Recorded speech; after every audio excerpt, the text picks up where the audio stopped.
Neverending Chain by Dragon Translator. Chapter 147. According to Law. Stop! Stoic watched as his bellow paused everyone in the plaza, even Hiccup. Stoic stared his son down, even as the boy's narrowed eyes, and his glare fell upon his father. Stoic felt a chill run down his spine, and not just from the knowledge that his son wanted to kill the hopeless warrior. He saw the hatred glittering in Hiccup's eyes. Right then, Stoic got a glimpse of what his son would have become had love and acceptance not soothed years of neglect and torment. Stoic was honest enough to admit he wanted his peaceful son back. Still, it would not be said that Stoic the Vast backed down from anything or anyone. He did not when a warlord thought the constant dragon attacks made for a weak and worn chief that the warlord could easily overtake. He did not when facing the madman who thought he alone controlled the dragons and set those dragons on a fiery rampage. He did not even when fire and death rained upon his village by the very beings who now surrounded the plaza to bear witness to their alpha's justice against a fool. Stoic would not back down before his son, no matter that his son could control the dragons and could easily overtake all of them with a mere gesture. "You be challenged," Stoic said, "and you have every right to fight. But this be done right and proper.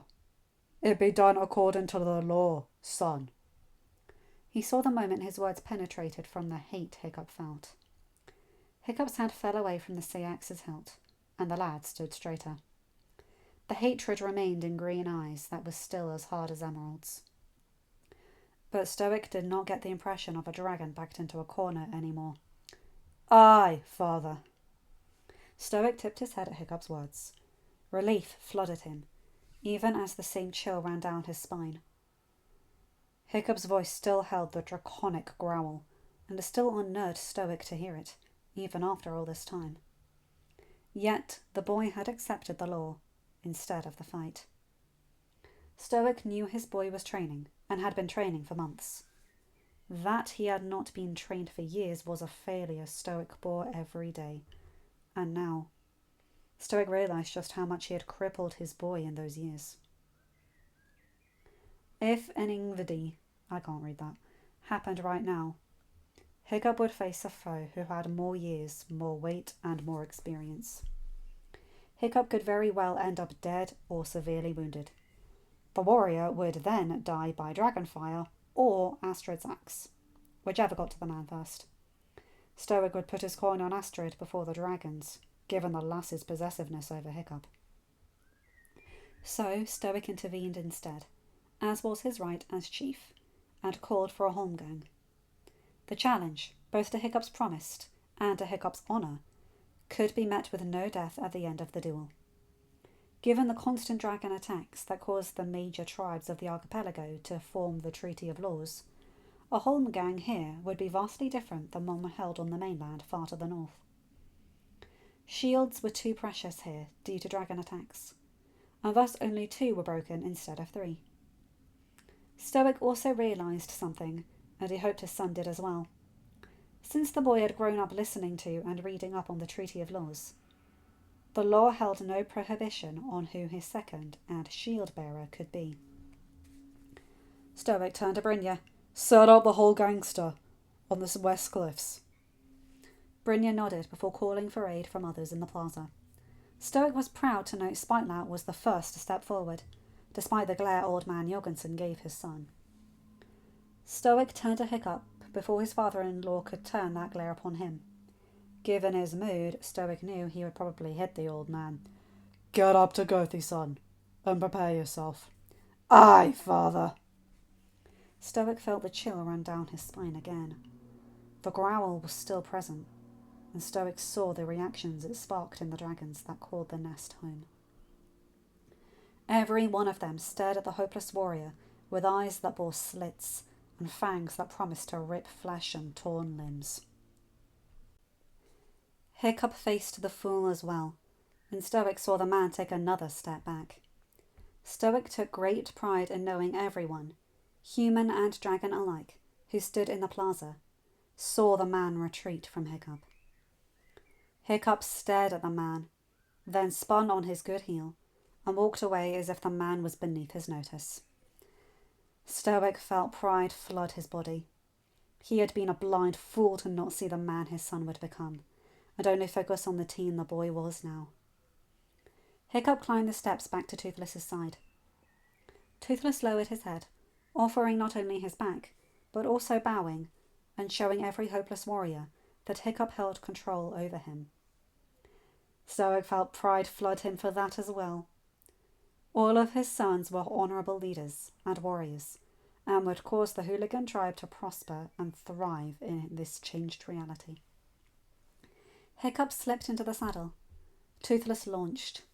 Stoic was not surprised when the other bonded dragons and their riders also launched into the air.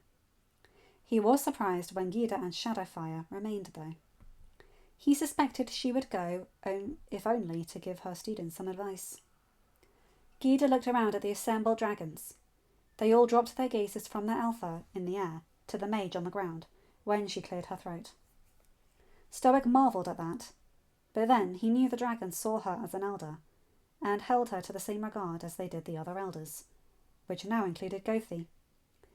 "The challenge will take place upon the cliffs the matehood ceremonies were performed," she called out.